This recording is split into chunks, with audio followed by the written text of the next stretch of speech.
Hi எல்லாரும் என்ன செய்கிறீங்க, எப்படி இருக்கீங்க?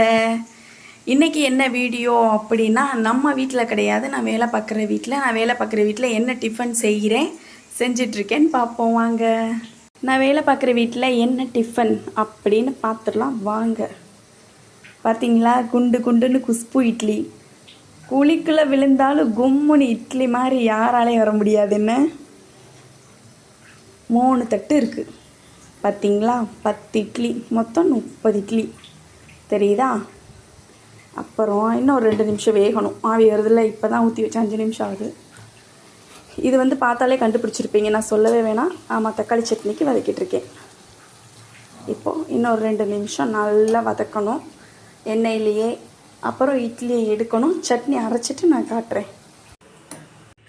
இப்போ பார்த்தீங்கன்னா சூப்பரான தக்காளி சட்னி ரெடி ஆயிடுச்சு. பார்த்தீங்களா, கெட்டியாக கருவேப்பிலெல்லாம் போட்டு தாளிச்சிட்டேன் நல்லெண்ணெய் ஊற்றி.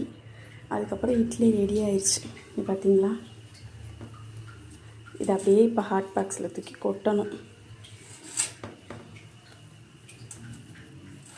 இப்படி ஒட்டாமல் வருது பார்த்தீங்களா இட்லி. அன்னாச்சி மாவு நல்லாயிருக்கும்.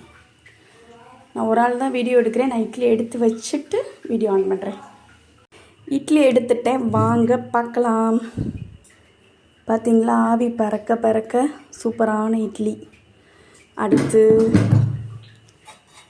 சூப்பரான தக்காளி சட்னி. பார்த்தீங்களா, கெட்டியாக அரைச்சிருக்கேன்.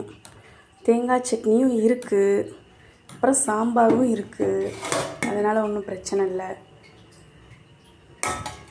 ஏன் இப்படி மஞ்சளாக பளிச்சு தெரியுதுன்னு பார்த்தீங்கன்னா, இந்த லைட்டு பார்த்தீங்களா, லைட்டு எங்கே இருக்குது, எப்படி இருக்குதுன்னு பாருங்கள். இவ்வளோ மஞ்சள் கலரில் பெயிண்ட் அடித்தா எப்படி வீடியோ எடுக்க முடியும்? ஓகே, இன்றைக்கி இதுதான் வீடியோ. நம்ம வீட்டில் இல்லை, நான் வேலை பார்க்குற வீட்டில் நைட்டுக்கு டிஃபன் தான். ஓகே, வீடியோ பிடிச்சிருந்தா லைக் பண்ணுங்கள், ஷேர் பண்ணுங்கள். புதுசாக பார்க்குறவங்க சப்ஸ்கிரைப் பண்ணுங்கள். ஓகே, பாய்.